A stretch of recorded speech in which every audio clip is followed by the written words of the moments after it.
Ok, Bueno, ya comenzamos. Las dejo mucho éxito. gracias. Gracias.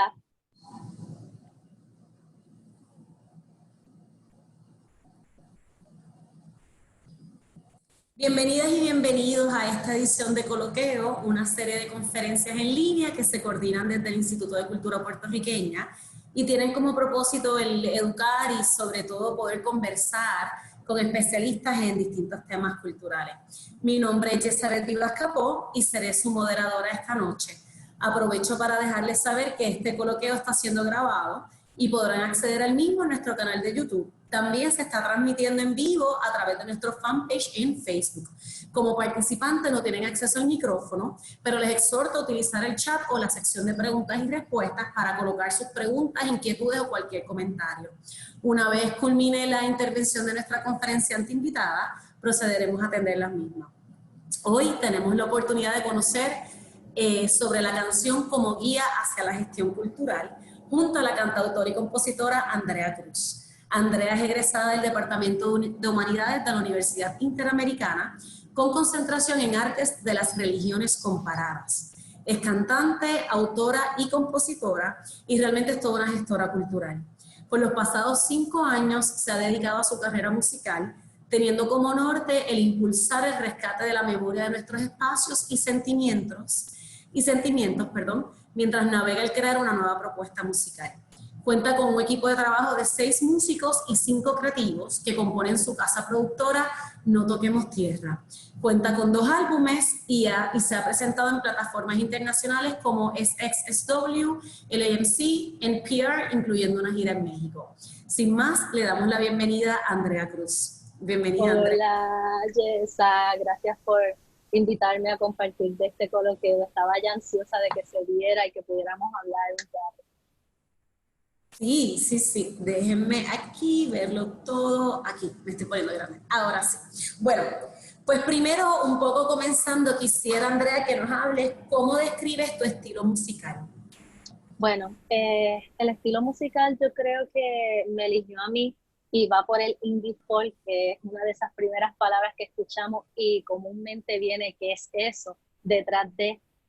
Y obviamente el indie viene de independiente, empieza a impulsarse más fuerte en las 90 y lo que trata es de eh, casi hacerle un bálsamo a la expresión creativa, a que uno no necesariamente tiene que impulsarse por lo que la industria te está exigiendo, sino te protege de quedarte en ese lado de, esa es tu expresión, si tu canción dura 7 minutos y tiene un espacio en el medio de un minuto, es válido, haciendo un ejemplo bastante básico. Entonces, si me voy por el lado del folk, que es el otro lado que me apasiona y ahí estoy siempre, el folk viene del folclore y obviamente nace dentro de lo nativo. Latinoamérica tiene su folclore y así esas subculturas también, el Caribe y todo esto, pero a mí me llama y se me inclina mucho por el anglo, que empezó más como un tipo de género campesino, empezaban las personas a reunirse con guitarra a voz, bien callejero, como se le llama, y luego empieza a desarrollarse y a verse en un tipo de imagen el cual la gente comenzó a apoyar y dentro de esos precursores, pues Bob Dylan, Johnny Mitchell fueron las primeras personas que comenzaron a darle esa imagen de profesionalismo, si podemos llamarlo así. Y pues por esa línea es que a mí me gusta la cosa de la música. Cuando uno escucha tu música, ve tus videos, experimenta una presentación en vivo tuya, queda claro que tu propuesta artística va todavía más allá de la música, siendo ya la música en sí una propuesta inmensa ¿verdad? En sí misma. En específico me refiero a que uno logra ver una preocupación del entorno cultural, del ambiente, de cómo consumimos nuestros espacios. O sea, ahí, ¿verdad? Uno ve una serie de espacios que una y otra vez busca siempre como parte de tus propuestas y presentaciones. ¿Puedes hablarnos sobre esto? O sea, ¿es como tal el entorno un elemento que buscas comunicar como parte de tu propuesta artística? Como consumidora de música, me doy cuenta que no es lo mismo que te pongan una canción en cualquier lugar a que te lo pongan en un lugar adecuado, específico, con un mood también, un tipo de estado de ánimo específico. Y eso es lo que yo busco más bien con el proyecto y se dio de una manera natural. Cuando comencé a presentarme me di cuenta que no engranaba en la mayoría de los espacios que estaban abiertos para mí, que sí resultaban ser un espacio de exposición inmediata, pero no creaban esa cosa más allá, porque obviamente está la barra, porque de repente te funciona más como fondo, porque la iluminación no está como debe estar, porque el sonido pues no fue el adecuado antes de, y me di cuenta poco a poco de la importancia del entorno a la hora de impactar a ese oyente. Y ahí fue que empecé pues realmente a más bien gestionar estos espacios y mirar a que el ambiente tenía un peso, pero increíble, y lo estamos viendo ahora con todo esto de la distancia y del celular. No es lo mismo, vamos, y vamos a hacerlo, y vamos a buscar las alternativas, pero no es lo mismo tú sentarte a entender la propuesta de manera completa, y el entorno, el ambiente, la iluminación, el lugar, para mí es muy importante. Y en mi música, pues como es más pasiva, es más reflexiva, es muy sensorial también, pues siento que se le añade ese valor del espacio y del ambiente, definitivo. ¿Cuáles son tus influencias musicales más importantes? Mira, aquí está mi querida hermosa Leslie Fice, que ella es mi amor por siempre, siempre la tengo cerca. Ella es una cantautora canadiense, yo la amo. Leslie ¿Cómo se Fice, llama, perdón? Leslie Fice, y más bien se le conoce como Feist. Yo soy su fan, yo la amo a un nivel absurdo, obsesivo, porque es una mujer que comenzó en el punk y de repente se lastima un poco las cuerdas y se va por esta cosa de empezar a susurrar y a cantarte cosas así bien bajitas, y me enamoré cuando la escuché, y siempre que estoy perdida vuelvo a ella. Así que Leslie Feist, y el otro es José González, que es británico y argentino. Los papás, ¿verdad? No sé si la mamá es la que es argentina, uno de los dos, y él más bien me da esa forma de la acusticidad y de simplemente entender la composición de manera que te va llevando hacia un lugar, poco a poco, sin prisa, y aprender a esperar. Muchas veces eso es lo que la industria nos ha impulsado, a que ese coro tiene que llegarte antes del minuto, a que ya a los 30 segundos tú tienes que tener tal cosa, y José González es este tipo de que se sienta y te puede componer de una manera en la cual tú vas entrando a esa composición sin tener que sentirte ajorado, y eso por esas dos influencias para mí son bien importantes. Un poco y yendo sobre eso, ¿cómo es entonces tu proceso creativo? Mi proceso creativo es muy, yo digo que es muy hambriento, porque no nace del vacío. Necesito ver mucho, necesito leer mucho, necesito experimentar otras cosas. La mayoría del tiempo no escucho cantantes, al revés, me voy entonces más a esta cosa más instrumental. Vamos a ver orquestas, que me encanta mucho verlas, ver los movimientos, todo ese tipo de cosas es parte de ese momento de darle, como quien dice, agua a la esponja, como digo yo. Y luego viene como ese momento de una aparición vomitiva, en el cual no hay juicio. Empiezo a parir letras, letras, letras, letras, y no hay juicio en ellas. Vamos a, si se repite 7 veces la misma palabra, que se repita 7 veces. La dejo descansar por 2 o 3 días y luego me siento a esa edición, porque no quiero dañar el momento ese de mucha emoción que tiene el artista, de darlo todo en ese momento. Esta es la mejor canción del mundo, y de momento a los 3 días tú dices, esta línea está malita y esto hay que editarlo en este momento. Pero hay que darle ese momento a que se cure, como las bebidas que más deliciosas nos dan y nos hacen, pues es porque tienen ese proceso de añejarse. Y así mismo yo siento que es mi proceso. ¿Cuán importante entonces dentro de ese proceso de creación y lo que es, ¿verdad? Toda tu propuesta artística, cuán importante es la experimentación? ¿Cómo, ¿Y cómo la defines? O sea, primero quizás cómo defines la experimentación y luego cuán importante es dentro de ese proceso creativo de tu propuesta artística. Pues si me voy con eso, tengo el ejemplo vivo del tejido. El tejido fue una pura experimentación. Fue las primeras canciones que compuse y que escribí en mi vida. Y para mí es importante, la experimentación va para mí ligada a la documentación. No está muy lejos.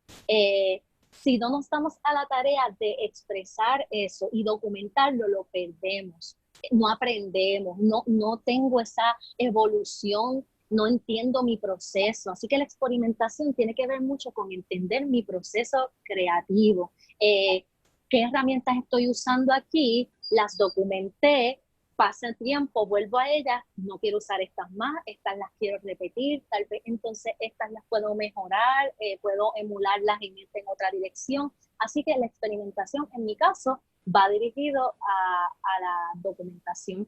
Y con el tejido, que fue para mí un proyecto de pura experimentación en todo su apogeo, pude aprender mucho de eso para entonces con el sentir, el segundo álbum y los sencillos que he soltado, ir viendo qué cosas me funcionaron y qué no, pero uno está aprendiendo en el camino. Y una pregunta, yo siempre he tenido por ejemplo, ¿cómo de algún modo es para ti un tema también de tu desarrollo como persona lo que va pasando en esa experimentación? O sea, ¿qué es lo que te lleva a ese proceso de composición? Lo que estás viviendo a nivel como social, ¿verdad? En el espacio que estás, tú como mujer, ¿verdad? Dentro de este espacio, tú como persona entendiendo a ti. O sea, ¿cuáles son, no sé, digamos, esos cambios, esos procesos, ese desarrollo que te lleva a componer? O sea, ¿qué es lo más que tú sientes que te saca, por así decir, como esa parte de necesito de algún modo, qué sé yo, crear para no explotar maybe, o para entender o para poderme expresar mejor? Sí, yo había leído que algo que decía que el creador va a crear lo que necesita y lo que no encuentra en otros espacios. Así que creo que en mi caso pasa igual. Cada vez que me voy un poco a entender el contexto del tejido, en ese momento yo creo que yo estaba tratando de despegarme de una realidad que ya no existía. Yo bien ahí bonito, de repente, de un día para otro, literalmente así fue, tengo que mudarme a Calle, entender este nuevo espacio, ese desapego familiar, y el tejido son esas letras completamente familiares de esas amistades que dejé, el divorcio de mis padres, a un nuevo lugar para mí. Sin embargo, el sentirme del tiempo en el cual yo empiezo a experimentar más hondo ese dolor, por eso entonces viene esta cosa de hablar de las sensaciones, de permitirlas, de enfrentarse a ellas, calma, dolor, todo ese tipo de cosas. Así que el contexto tiene mucho que ver, y en mi caso, como estoy creando básicamente sí, estoy creando para mí, no me siento en ese compromiso de, como pasa, que a veces uno va a escribir una canción y dice, estoy pensándola para tal persona porque tiene este estilo, déjame irme a esta historia y me voy para ese otro lado. En mi caso, básicamente lo que me ha tocado hasta ahora componer ha sido todo para mí, excepto Vernos Crecer, que fue para una película, y he podido experimentar esa cosa de realmente soltar y decir lo que yo tengo que decir, porque sé que alguien más se va a sentir identificado, porque son las mismas situaciones contadas desde distintos espacios. Eso es lo que iba aprendiendo poco a poco. ¿Cuáles son los mayores retos que consideras que las y los artistas de música independiente se enfrentan hoy en día? ¿O cuál ha sido, y en ese sentido, cuál ha sido, ¿verdad, tu mayor reto al cual te has enfrentado para poder desarrollar tu carrera musical? Sí. Dos cosas. Creo que a lo que nos enfrentamos todos en general los artistas es a la difusión. El momento de difundir nuestro proyecto, de llevarlo a otro espacio, a otros niveles, a otros países o también de manera nacional, nos enfrentamos con una barrera siempre de presupuesto, uno, y una barrera de cuál es el espacio adecuado para mí. Porque no todas las propuestas musicales se mueven de la misma manera y los géneros tienen mucho que ver. Esa conversación yo sé que a muchas personas no les gusta porque quieren caer tal vez en esta cosa universal de la música, pero no. La música tiene sus subgéneros y eso hay que aceptarlo. Y por otro lado, mi experiencia ha sido los venues. Siempre, y vuelvo otra vez porque ha sido la manera en la cual he logrado también buscar respuestas y alternativas, porque fue mi propia necesidad. Para mí era importante que la gente me escuchara para que entendiera lo que estaba tratando de decir. No me funcionaba el ser un fondo, no hacía las paces con eso, y doy muchas gracias por no haber hecho las paces con eso porque me dio la oportunidad de hacer otras cosas. pero de repente me sentí obligada a que ese era mi espacio, ese era el espacio en el cual todo el mundo estaba tocando y yo también tenía que hacerlo. Y veo que es un problema muy craso, que hay que trabajar. La gente quiere escuchar, la gente quiere sentarse y quiere pagar por un boleto, y eso yo lo sé porque he tenido la experiencia, pero pues hay que ver cómo empezamos a habilitar esos espacios para ver de qué manera llevamos las propuestas a otros espacios. Y ahí estamos entrando a la gestión cultural. Tengo como muchas preguntas, ¿verdad? Para salir con esto. Estoy viendo a ver cómo es el mejor orden, así que tal vez el orden no es el correcto, pero vamos. Por un lado, siendo tan importante entonces para ti la propuesta física y el que la gente justamente esté en un espacio, en un venue, como tú decías, escuchándote y que no sea algo de fondo. Entonces, ¿de qué modo, cómo te ha afectado a ti particularmente todo lo que estamos viviendo con el coronavirus, de no poder, ¿verdad?, hasta la fecha y no saber exactamente cuándo podamos volver a tener esa experiencia física? Esa es la primera pregunta y luego vamos a... Bueno, me ha afectado grandemente porque yo apuesto a mi proyecto como un proyecto completamente sensorial y todavía estoy haciendo, ¿verdad?, hincapié en que hay muchas maneras. Creo que entonces hay que fortalecer esta área del visual, que por ejemplo quiero traer a una banda importante en Puerto Rico, Epilogio, que definitivamente ya ellos tenían eso adelante y podemos ver cómo tienen esa fortaleza ahí y cómo entonces nosotros, los que estábamos más con esta cosa de la presentación y la gente te paga el boleto y va, nos movemos a esta cosa de fortalecer lo visual. Y yo creo que yo me encuentro en ese espacio.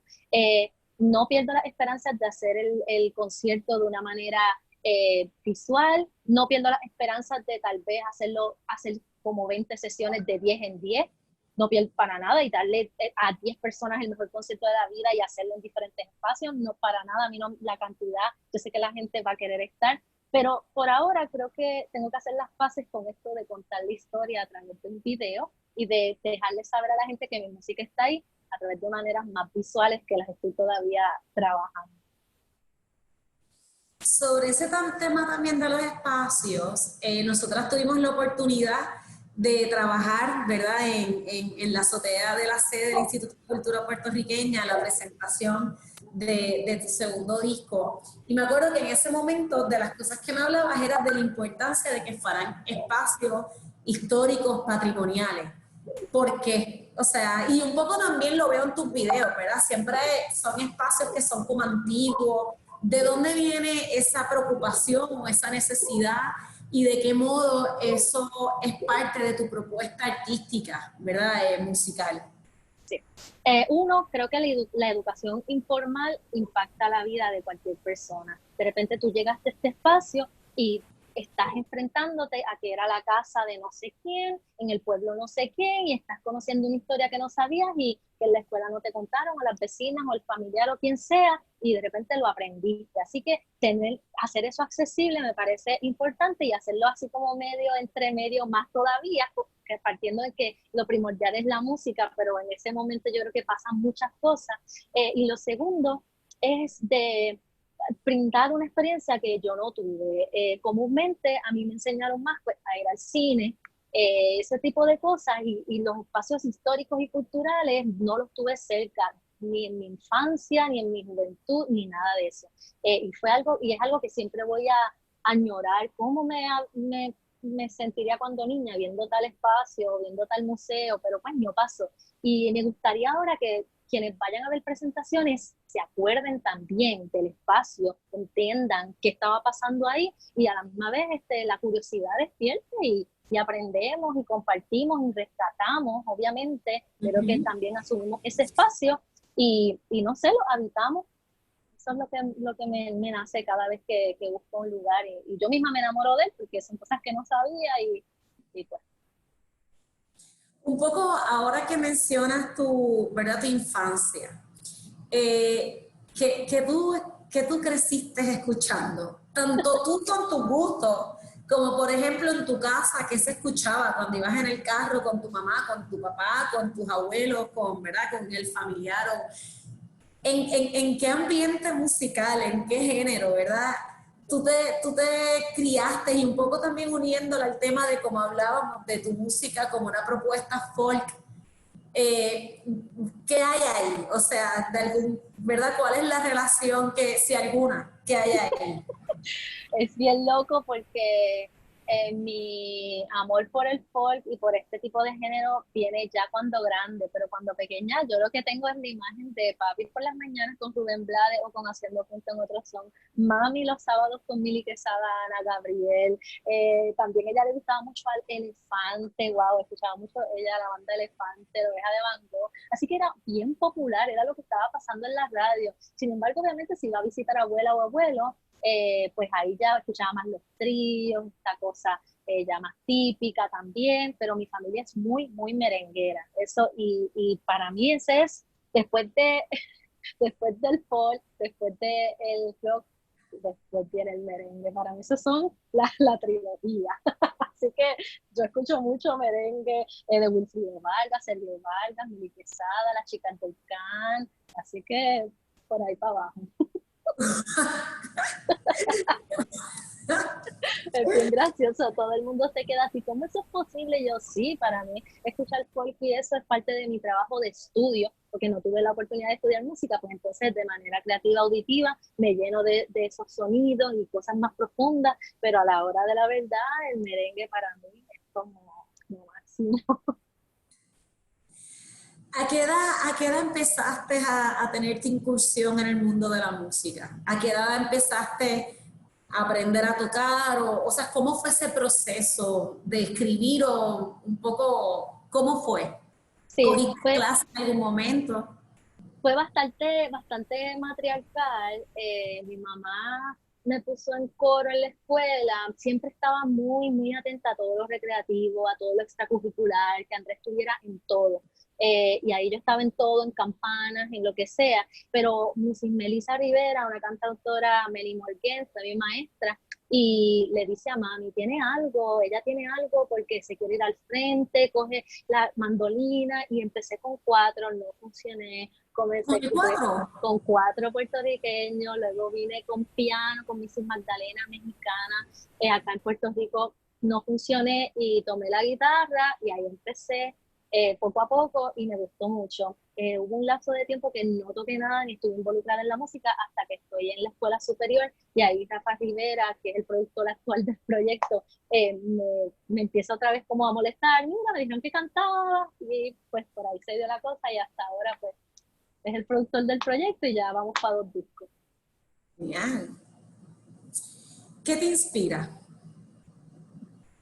Eh, Me inspira mucho, mucho, mucho pensar en que hay una oportunidad a través de la música, porque fue lo que me pasó a mí. Yo vengo de un espacio completamente tradicional. En mi casa y dentro de lo que yo veía familiar, el comercio era la oportunidad, la medicina era la oportunidad, todo Ay, ese disculpa, tipo de ¿tú puedes cosas. repetir? Es que no te escuché bien, no te Sí, escuché bien. que mi casa era un espacio bien tradicional. Dentro de los espacios de oportunidad que había era el comercio, los negocios, ese tipo de cosas. Y de repente abrir esta puerta del arte en mi vida la cambió mi forma de pensar, mi manera de vivir y vi que hay otra forma digna, justa, hermosa, distinta de vivir. Y creo que eso es lo más que me inspira, buscar esas alternativas a través de la música, de lo que sea, para que otras personas también despierten eso y tarde o temprano pues lleguen a esa sensación. Siendo que no estudiaste música, pero es tu carrera, ¿cuándo fue ese momento que te diste cuenta a esto es a lo que yo me quiero dedicar? ¿Y cómo fue entonces ese proceso de en un ambiente familiar, ¿verdad? Tradicional, como acabas de decir, pues hacerlo saber, decir, a esto es a lo que me quiero dedicar, y cómo fue también entonces esa receptividad o esa respuesta. Hay una historia bien graciosa que me gusta mucho, el Festival San José en Ay Bonito. Ese fin de semana yo me quedaba con mi papá y ese fin de semana ¿Qué iba a edad tú estar, tenías? yo tenía como 18 por ahí, tal vez 19, sí. Y estaba Cani García ese sábado, papi no me quería acompañar y me dijo, pues yo te dejo la vez y te busco. Yo estaba ya en la universidad, sí, porque tenía 19 Y cuando empiezo a ver la presentación, yo empecé en una esquina a llorar y a llorar y a llorar y a llorar y a llorar, sola, llora. Y ahí fue que me di cuenta que era como, pero es que eso es lo que yo me veo, ese es mi reflejo.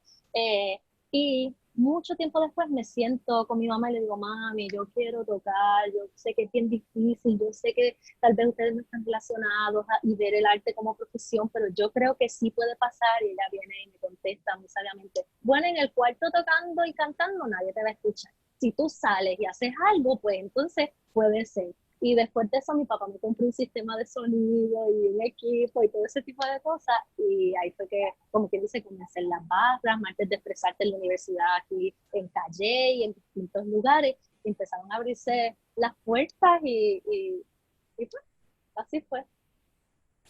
Y en ese sentido, desde esos comienzos hasta ahora, ¿cómo describirías a tu público? ¿Ha cambiado el público? ¿Ha crecido contigo? ¿Son nuevas personas? ¿Ves un cambio en público según lugares de presentación? O sea, ¿cómo es ese público? Sí, creo que es un público muy reflexivo y es un público que lo más que me encanta es que son muy libres de ser vulnerables, porque yo los veo y las veo llorando o emocionadas y no veo como una vergüenza, yo veo como sí, esto es natural o esto es normal y es muy diverso. Están los de 25 a 34 que están ahí siempre, pierdo los de 35 a los 40, no sé qué pasa, esos 6 años no me quieren seguir. No me entienden, algo está pasando en esta comunicación que estoy tratando. Y de 40 hasta los 60 y pico, la familia o sea, son muy, como que están todo el tiempo y me siguen y va papá, mamá, con hermana, eso es bien usual para mí. Y ese es el tipo de público que me ha seguido en este tiempo. Eh, cuando ves, por ejemplo, tu, tu carrera musical, fíjate que hasta el mismo título ¿verdad? De este coloqueo es la música como gestión cultural. ¿Qué significa eso? O sea, ¿qué significa eso? Yo creo que es formalidad. Pienso que a la música como tal le hace falta esa formalidad detrás de la canción. La canción no es el problema y el artista no es el problema. Yo pienso que, ¿Cómo fue? Perdóname, es que no logré escuchar bien. ¿Cómo? ok, pienso que detrás de la música y la canción está la formalidad y ese es el problema. Pienso que la canción no es el problema, el artista no es el problema, es toda esa legalidad, toda esa formación, todos esos métodos, toda esa cosa de recursos que falta como organizarlo y ponerlo a disposición del artista y de la música. Yo tengo una frase aquí que es hermosa, que la quiero aprovechar y leer porque creo que va justo con esto. Y dice, hacer música no se reduce únicamente a una expresión de ideas, sino que además implica una forma de vivir aquello que se expresa y por tanto representa los valores homólogos estéticos que se suscitan en las sociedades. Y esa frase yo creo que resume eso. Ya de por sí la música y vivir de la música es algo que tiene valor, que tiene el derecho de. Creo que la gestión cultural tiene que responder a esa organización, esas cosas que estamos hablando de flexibilizar entonces el camino un poco o tal vez limpiarlo para que estos artistas y músicos, ¿verdad? Tengan donde estar y todo este tipo de cosas. Así que eso. Siendo, ¿verdad? Ahora que hablas sobre eso, tú has tenido oportunidad de presentarte en distintas plataformas internacionales. ¿Cómo entonces, a pesar de estas dificultades, ¿verdad? Que justamente estás mencionando, cómo has logrado llegar a estos espacios? O sea, literalmente, ¿cómo ha sido el proceso? ¿Has escrito, has llamado, has tenido que someter propuestas? ¿Cómo lo has logrado? ¿Cómo has llegado a hacer un concierto, un Tiny Desk Concert o a SXSW? O sea, estos distintos espacios a México, ¿cómo ha sido eso? O sea, pero Sí. desde cero, por así decir, ¿verdad?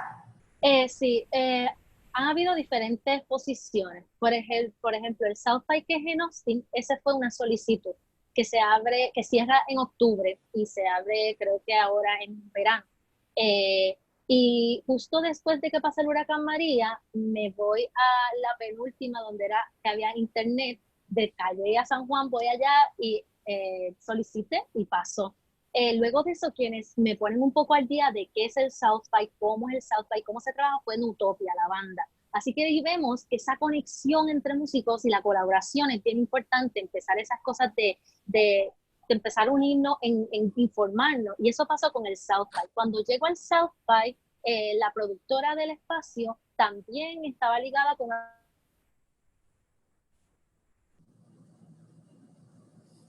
Se cayó un momento. Esperemos. Puede que haya sido la alarma. Exacto. Ya pronto volvemos.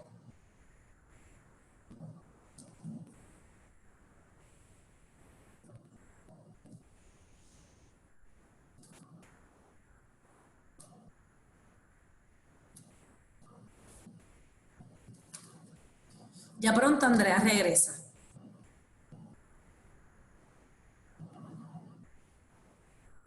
Ahí. Se nos cayó la alarma.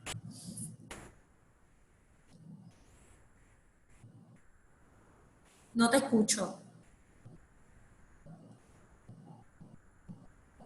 ¿Escuchan a Andrea? No.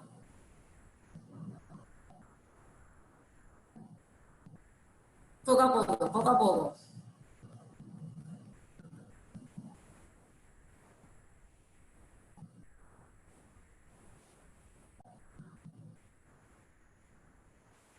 No.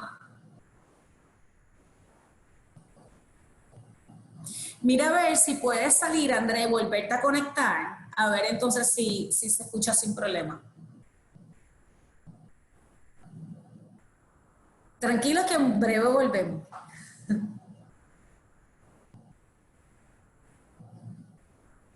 Esto es un poco por aquello de seguir con la pregunta de cómo el coronavirus está afectando la experiencia de disfrutar, ¿verdad?, de las propuestas musicales, sobre todo en vivo.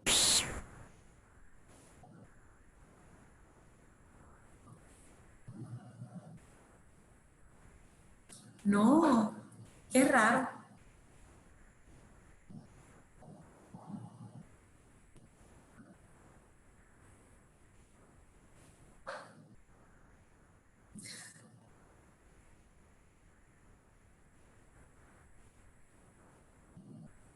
No se escucha, no.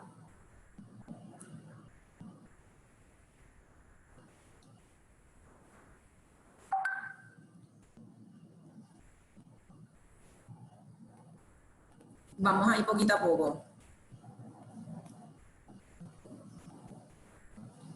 Es que el audio no está conectado, parece.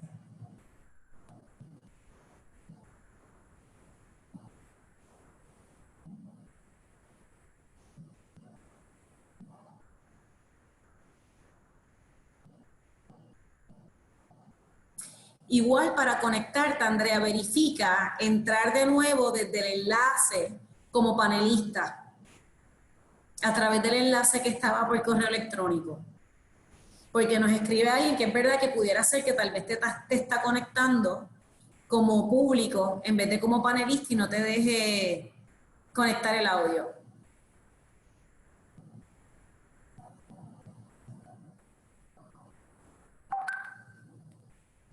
Hola, ¿me escuchas? Ahora, ¿Sí? ahora. Ahora. ¡Yay! Bueno, esto es parte de la producción, de la autogestión, de lo que es, ahorita les dije a los participantes de lo que es, ¿verdad?, el proceso del coronavirus dentro de la experiencia de disfrute, de consumo musical. Aquí lo estamos viviendo con un poquito todo lo que estamos hablando, así que por aquí va. Pero bueno, de lo que estábamos hablando en este momento era de cómo había sido tu proceso de poder entrar dentro de estas distintas plataformas internacionales. Y entonces nos habías hablado, por ejemplo, de la propuesta que hiciste para estar en Southwest y por ahí Exacto. había seguido. Sí, entonces la productora de South by tenía, ¿verdad?, unas conexiones con NPR y comenzamos a hablar de distintas alternativas de relaciones públicas, medios entonces ahí me doy cuenta que era muy costoso viajar a Washington. Pues ¿de qué manera podemos viajar a Washington? Pues vamos a crear entonces unas presentaciones en Puerto Rico y ver cómo la gente responde. Pero Ya yo llevaba casi 8 meses con el disco fuera y quería entonces hacer una presentación grande, y ahí fue que hicimos el concierto en el Teatro Francisco Arrigui, lo vendimos a capacidad, fue de esas noches que llevo por siempre, y con todo lo que se recaudó pude entonces irme a Nueva York, pude ir a Washington y hacer esa gira prácticamente para empezar a conectar con otros músicos, conocer otros recursos y más bien presentar el proyecto. Y así fue más o menos que se dio la ruta. ¿Y cómo fue la acogida? Fue bien lindo porque, por ejemplo, en South by nos tocó en un venue que era un speakeasy, una barra. Uh-huh. Y yo, mira, mi lugar favorito en el mundo. Pero fue bien lindo porque se formó este espacio en el que la gente... queremos escucharla, dada. Había mucho puertorriqueño también, el personal de la diáspora, fue muy, muy lindo. Y en NPR, pues ya fue otro tipo de experiencia en el cual, pues, ahí los nervios estuvieron y todo, pero fue una confirmación, ¿verdad? Porque creo que éramos la 4ª propuesta puertorriqueña que estaba dentro del espacio de NPR y fue muy lindo, fue muy lindo. Un poco aprovechando que hablas de, ¿verdad?, que fueron la 4ª propuesta puertorriqueña en NPR y también que trajiste el tema de cómo la colaboración fue esencial para poder comenzar a entrar dentro de estas distintas escenarios. ¿Cómo tú describirías la escena de música independiente en Puerto Rico ahora mismo? Creo que O sea, tanto a nivel musical como propuestas, colaboración, o sea, en general, ¿cómo lo describirías esa escena? creo que es diversa, es muy diversa, pero sobre todo creo que está viva. Yo siento, cada vez que hablo con Eduardo, con Fofé, Eduardo me lo dice, ustedes están viviendo una etapa tan linda, Andrea, nosotros hace 10 años nos queríamos volar la cabeza porque no veíamos más allá, y de la importancia de unirnos, de la importancia de entender que cada propuesta tiene su naturaleza, su ecosistema y que tiene su público y su espacio. Y yo creo que nosotros, ¿verdad?, los que estamos ahora, estamos entendiendo ese tipo de lenguaje que es, ¿verdad?, el diálogo, la conversación, la competencia siempre va a estar. Es muy importante sentir esa adrenalina de representar dignamente y no caer en otros espacios de ser injusto. Y creo que por eso, creo que es muy diversa y que está viva. Esas son las 2 cosas que yo veo en la escena. ¿Qué planes tienes prontamente? ¿Cuáles son los próximos planes que tienes ahora pendientes? Sí, yo creo que trabajar lo que estamos hablando de lo visual, estoy comenzando a mirar esas alternativas de video y mirar cómo puedo llevar las canciones hacia pues, YouTube y ese tipo de cosas. Eso es como plan A. Como plan B ya estoy grabando nuevas canciones y mirando a ver entonces cómo puedo soltarlas, haciendo las paces con los sencillos. Yo soy de los discos full y pues me ha tocado también ajustarme a eso. Y creo que lo tercero es seguir redactando propuestas a ver cuál es la adecuada para que responda como una alternativa para los diferentes artistas. Creo que hay muchos músicos hermosos, muchas cantautoras hermosas y que ahora mismo, aún con esto de la pandemia, hay opciones y creo que sí hay alternativas y que debemos ya movernos de este momento de, ¿verdad?, del shock a la acción. Es un momento muy reflexivo, es importante empezar a analizar todo, pero hay que empezar a accionar también y buscar alternativas y yo creo que ya vamos moviéndonos hacia eso. Quiero aprovechar y recordarle a quienes nos están escuchando que pueden escribir preguntas. Estoy pendiente al chat y hacia el área de preguntas y respuestas si quieren como hacer algún comentario, preguntarle algo a Andrea. Yo quiero aprovechar y fue interesante porque en un momento cuando estabas hablando de tu propuesta musical y entonces empezaste a hablar de lo que es la música indie, uno de los puntos que trajiste era justamente que no tuviera que estar marcada por las necesidades del mercado. Y eso me llamó mucho la atención porque, claro, igual, aunque, o sea, dentro de todo, tu profesión, ¿verdad?, es ser cantante, es ser cantautora, es dedicarte a la propuesta musical. Así que un poco quisiera saber cómo logras compaginar eso, digamos, esos dos, no sé cómo llamarle, como esos 2 puntos o esas 2 áreas, o sea, por un lado, tener que genuinamente poder vivir, ¿verdad?, de tu música y gestionar un proyecto que no solamente eres tú, sino que tienes además a 6 músicos, 5 creativos, o sea, que es, ¿verdad?, una empresa creativa, pero a la misma vez poder mantener tu norte en creer, en poder seguir creando de un modo independiente al mercado. ¿Cómo logras compaginarlo en la práctica y luego además también filosóficamente? Creo que mucho Spreadsheet, mucho Google Drive, mucho Trello, son herramientas que me han ayudado mucho a organizar. Creo que tenemos muchas ideas y que se pueden lograr, pero creo que nos hace falta esa organización. Y en ese caso, yo voy por etapas. En mi caso, es algo muy importante. El presupuesto siempre va a ser una limitación y es una cosa que es real, hay que tenerla ahí presente. Y entonces yo voy por prioridades, entendiendo también la naturaleza del proyecto. Por ejemplo, si hacemos un sencillo, debo muchas veces decidir si lanzarlo con video o simplemente hacer algún tipo de estrategia en relaciones públicas y 4 o 5 meses recuperar un poco y 3 meses, 4 meses luego, entonces hacer un video y empezar a entender ese tipo de camino que no está mal. La industria obviamente musical cruda nos exige otra cosa completamente distinta. Y nosotros tenemos que hacer las cosas con la naturaleza de nuestro proyecto. Esos 6 músicos también, no solamente en mi caso son músicos, sino son mis compañeros. Y de ellos yo delego, con ellos yo comparto ideas, con ellos les pido cosas, muchachos, hay que buscar alfombras en tal cosa, necesito la guagua del otro, porque hay que empezar a crear ese sentido de pertenencia en los equipos de trabajo y en los proyectos, y así es como se ha logrado un poco. Y hablando un poco pues del lado de los creativos, pues estamos como en todas también, dividir un poco esa faceta de cuando vamos a analizar datos, cuando vamos a mirar cómo se están moviendo las redes, cuando vamos a estar plenamente en este espacio creativo, pero yo creo que uno lo siente. Con esto mismo de la pandemia, yo sentí que no era el momento de ponerme como loca a impulsar el disco, aunque acaba de nacer el febrero 26, que eso sería lo primero que vendría en la mente. Hay que meterle chavos de publicidad a esto. Yo pienso que no, hay que mirar, está sobresaturado, la gente está cansada, no necesariamente queremos ver y escuchar un montón de cosas. Vamos entonces a calmarnos, vamos a echar hacia atrás y vamos entonces a crear, si se tiene que crear, porque otra vez se nos exigen que, pues me imagino que están en el perfecto momento para crear porque están encerrados en sus casas. Es como que no, no necesariamente. Pero yo creo que hay que empezar a mirar cómo se mueve tu proyecto, entender esa identidad, esa personalidad del proyecto y eso mismo. Si nos vamos entonces, ¿en qué me apoya el indie folk como género? El indie folk tiene esa naturaleza de ser...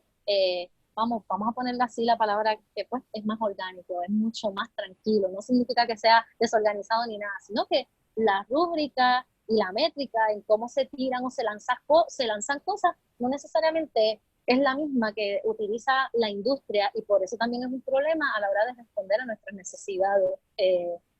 Ay, Dios mío, qué complejo fue eso ahí. No sé si se me aburrieron, pero pues... Bueno, es que estaba pensando también, te escucho y me parece increíble que hayas logrado hacer las paces, la realidad, ¿verdad? Con ese proceso de aguantar a veces también la ansiedad o lo que ya directamente todo el mundo te dice, pues estamos confinados, ahora es el momento de producir, sacar. Y un poco también viendo lo que dijiste al principio de cómo en ocasiones, hablando de lo que eran los retos, ¿verdad? De las y los músicos de la escena independiente, una de las cosas que traías era la necesidad de flexibilizar, de un poco el tema de poder como crear camino. Y entonces estoy pensando cómo vas abriendo tú tu propio camino, o sea, cómo has logrado llegar a ese proceso también de entendimiento de tu proceso y de tu desarrollo profesional. O sea, y un poco quisiera que me hables de eso, o sea, si ha sido, no sé, tal vez por ese mismo tema de colaboración, qué personas tal vez tienes a tu lado que han sido como mentores en el proceso, o sea, cómo has logrado, ¿verdad? Porque si justamente lo traes como uno de los retos, pero luego también pues te escucho un poco teniéndolo, uno nunca de todo lo tiene solucionado, ¿verdad? Yo creo que en el proceso siempre estamos Gabriel García Márquez decía que uno no nace en el momento en que tu mamá te parió, sino que la vida constantemente te hace reparirte. En palabras más hermosas, pero eso está en 100 años de soledad y a mí siempre me ha encantado esa cita. Y un poco lo traigo porque te escucho y suena como que lo tienes ya claro, ¿verdad? Pero dentro de lo que cabe, ¿verdad? ¿Cómo vas haciendo ese camino? ¿Cómo lo vas logrando? Y cómo también lo logran ustedes a nivel del grupo, ¿verdad? Porque no son lo mismo, no eres tú, son un grupo de creativos. ¿Cómo se llega a esa sinergia de entendimiento? Bueno, yendo al primer punto, yo creo que no se aprende por cabeza ajena. Mi primer álbum salió con María 2 días después. Así que yo he tenido la dicha de verme en espacios de crisis ya, porque sí. Y lo que hice fue pensar qué hice antes.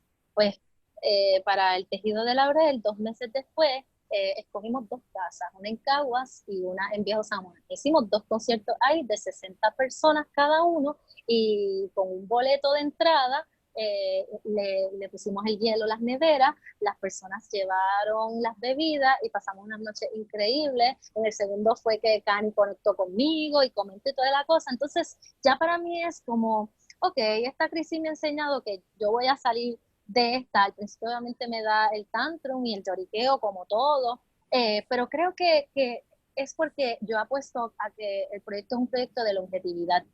A mí me molesta lo instantáneo, a mí me molesta este ritmo de las cosas a la ligera ahora porque sí y ya. Aunque sí tengo esa adrenalina, no me gusta que se vea el proyecto de esta manera. Y por eso yo me resisto un poco a responder a esa cosa de como, ¿verdad? El Instagram, el Facebook, que todo tiene que ser tan ahora. No, hay que darle y decirle a las personas que las cosas realmente no son así. Que un proyecto lleva mucho tiempo, que lleva mucho cariño. Y si estuve un año completo produciendo 11 temas, puedo estar un año más entonces esperando para ver cuándo las voy a tocar en los mejores espacios o buscando, como estamos haciendo en estos diálogos, buscando las alternativas. Pero hay que hacer las fases. Vamos, esto es porque es un proyecto que yo lo veo a muy largo plazo y que yo quiero que las personas, ¿verdad? El momento en que yo descanse, pues siga el nombre por ahí, el proyecto y las canciones. Pero el que quiera hacer otro tipo de género va a tener que buscar su alternativa y mirar cómo se mueve ese género y responder a ese tipo de. Pero, ¿verdad? Leslie Fice, todo este tipo de personas no tienen un sinnúmero de álbum, no tienen un sinnúmero de videos, tienen unas cosas de calidad en momentos adecuados cuando sienten que el proyecto está maduro. Y la otra cosa es el arte de terminar las cosas. Mi trabajo era terminar el álbum y soltarlo en esa fecha y hacer la hermosa velada que tuvimos en el ICP y tener una cosa bien especial, memorarla, mantenerla ahí y ya en algún momento vamos a poder entonces retomar el camino. Creo que así, y sobre cómo entonces vamos trabajando con 6 diferentes cabezas, pues Rafa y yo más bien producimos todo y ya cuando vamos a la mesa ya tenemos una cosa bien clara. Cada músico tiene sus líneas individuales en maquetas y lo que tiene que hacer es más bien aprenderlas, buscar esos efectos que estamos buscando y llegar a los ensayos con ellas para mantener una organización que no se forme mucho revolú y todo ese tipo de cosas. Ahí va. Quiero aprovechar, ¿verdad? Y siendo esto un espacio del Instituto de Cultura Puertorriqueña, que es la agencia del Estado encargada de establecer la política pública cultural, ¿cómo ves que el instituto pudiera ser más activo, más abierto o más facilitador, ¿verdad? Justamente para la escena independiente. Eso es por lo menos algo que a mí me interesa muchísimo desde el programa que trabajo. Y un poco aprovecho la ocasión, ¿verdad? Para lanzarlo. Creo que es algo que me gustaría que tanto tú como artista de música independiente como otros también sientan que el instituto y sepan está abierto, ¿verdad? Pero sobre todo quiero aprovechar y un poco como exprimirte en ese sentido el cerebro, como uno dice, y entonces que directamente me digas tú estando ahí, ¿cómo sientes que pudiéramos ser más facilitadores o que también que otros compañeros y compañeras de escena se sientan más invitados, por así decirlo, ¿verdad? A entrar en colaboraciones con el ICP o demás. Creo que lo primero es conocer qué es lo que está pasando, quiénes son las personas, quiénes son esos músicos, y siempre he visto la necesidad de un catálogo. Y cuando hablo de un catálogo es de esos datos, de esa información. Por ejemplo, ¿cuántas propuestas de jazz puertorriqueña tenemos? ¿Cuántas están activas? ¿Cuántos proyectos han tenido? Esa consistencia, todo ese tipo de catálogo yo siento que hace falta porque a la hora de la verdad, si no tenemos eso, ¿cómo podemos entonces saber las necesidades de esos proyectos? Así que para mí la raíz primero es esa, mirar de qué manera el instituto puede organizar o no sé, crear una base de datos en las cuales hasta los mismos artistas puedan someterla para entonces tener ese tipo de información y también yo pienso que el mismo artista te puede decir, como yo francamente estoy diciendo aquí, no me gustan las barras, me gustan los venues que enfocan obviamente al proyecto y sí tiene que tener barra y todo eso, pero que no me moleste porque me molesta y yo quiero cantar hermoso, pues así mismo yo creo que hay propuestas en que te pueden decir lo contrario y entonces ir viendo cómo son espacios o creamos esos enlaces. Pero para mí siempre ha faltado un catálogo, porque yo sueño con que en algún momento podamos decirle a estos grandes festivales, mira, este es el listado de Puerto Rico de los artistas a cuáles quieren contratar. Muchas veces ellos están mirando a los mismos porque obviamente tienen todo el tiempo, todos esos medios y esa publicidad y eso está bien, pero hay otra parte, otra cara de la moneda que también necesita visibilidad y que pasa en todos los países. Obviamente reconocemos siempre obviamente a esos nombres más mencionados, pero aparte de eso hay un montón de sombrillas y en otros países están respondiendo a través de, pues entonces festivales más pequeños o cosas que se atemperen más a lo que quieren esos artistas, pero hay catálogos. En España yo puedo entrar y hay un catálogo de mujeres en el área de rock exactamente. Y me sale cada palabra, quién es el manejador, te va a dar el número de teléfono, así, y es una cosa bella. Pues yo pienso que a veces nos hace falta eso. Bueno, nos acabas de lanzar un buen proceso de trabajo. Yo estoy aquí. Yo siempre tengo las manitas. Si quieren mi ayuda, aquí yo estoy. Tú lo sabes, Jessa. Así será, así será. Quiero un poquito aprovechar y volver al tema de presupuesto que habías traído. Yo he visto que tú has sido parte también de distintas campañas, por ejemplo, de crowdfunding y demás, y quería un poco que me hablaras de eso. He tenido también la oportunidad de contigo ver cómo también has trabajado directamente a los auspicios, cómo se da, o sea, cómo vas buscando ese distinto financiamiento, ¿verdad? O esas distintas fuentes para tus proyectos. Y también quería saber bueno, si ustedes directamente se dedican todos a la música o si entre ustedes, o sea, si en el equipo de trabajo tienen también otros tipos de profesiones que sean, ¿cómo se da ese proceso? Sí, bueno, Mónica, que es quien realmente está siempre asistiendo y en todos mis embelecos ella está ahí. Mónica probablemente es propietaria de Money & Call y la tienda en la calle Loíza. Charlie trabaja creo que en sistemas de información o algo así, entonces él me apoya un poco más en lo de las analíticas y todo eso. Rubén trabaja para Cinco, es ingeniero y entonces me ayuda más en la finanza. Y los músicos todos nos dedicamos a la música. Rafa es productor, ¿verdad?, con otros proyectos y Tony, Francis y todos los muchachos son músicos. Así que más bien con los muchachos la dinámica que llevo es mucho más de delegar, ya los temas pues tienen otros tipos de trabajo. Y la primera pregunta era, Yesa. ¿Cómo vas buscando las distintas fuentes Los de auspicios. financiamiento? Sí. ¿Y cuánto estás dispuesta? Sí.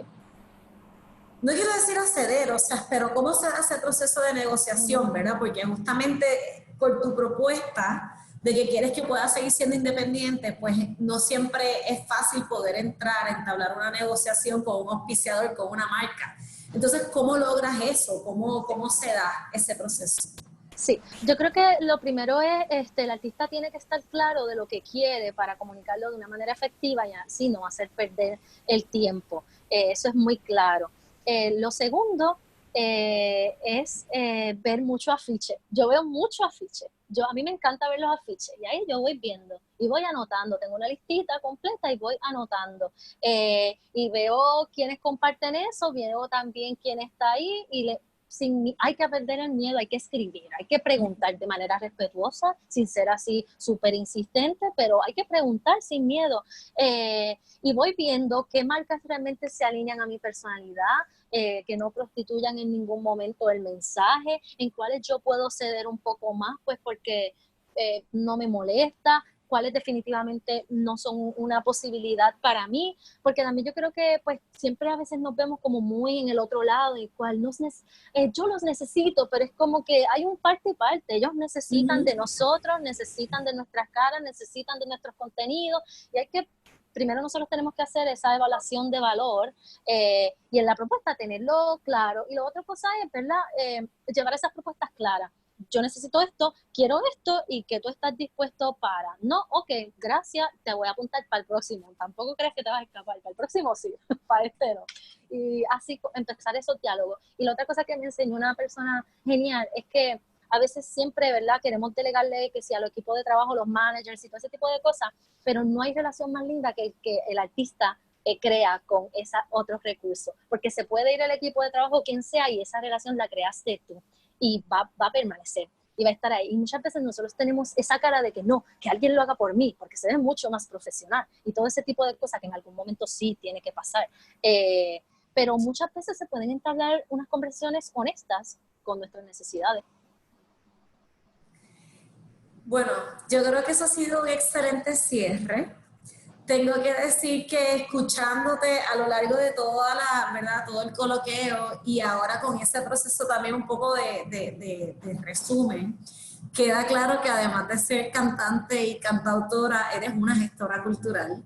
Has dado como la definición perfecta de lo que es el trabajo de la gestión cultural. Así que gracias Andrea por este coloqueo, gracias por tu apertura. Gracias además siempre por la colaboración y obviamente por tu excelencia. Quiero aprovechar y convidar, ¿verdad?, a aprovechar e invitar a todos los participantes al próximo coloqueo titulado Leopoldo Santiago Lavandero y los inicios de la educación teatral en Puerto Rico. Este coloqueo será con el doctor José Luis Vargas este próximo jueves, entiéndase pasado mañana, 28 de mayo, en este mismo medio, a esta misma hora, por este mismo canal. Les voy a compartir ahora un momento a través del chat el enlace para que puedan registrarse y genuinamente gracias Andrea por todo este compartir que ha generado tanto interés, pero sobre todo que ha sido tan enriquecedor. Aquí estoy pasando el enlace. Gracias a ti, Yesa, de verdad. Gracias por también por el apoyo tan lindo que me han dado, obviamente tú personalmente y el ICP, en el cual pues han visto todos los embelecos y han dicho que sí han confiado, y eso es muy hermoso, darle el espacio también de confianza a los artistas, a creer que esas ideas que tienen son posibles, así que nada, seguiremos por ahí. Gracias. Gracias a todos, sigan bien y sigan viendo coloqueo martes y jueves de 6 a 7. Chao. Bye.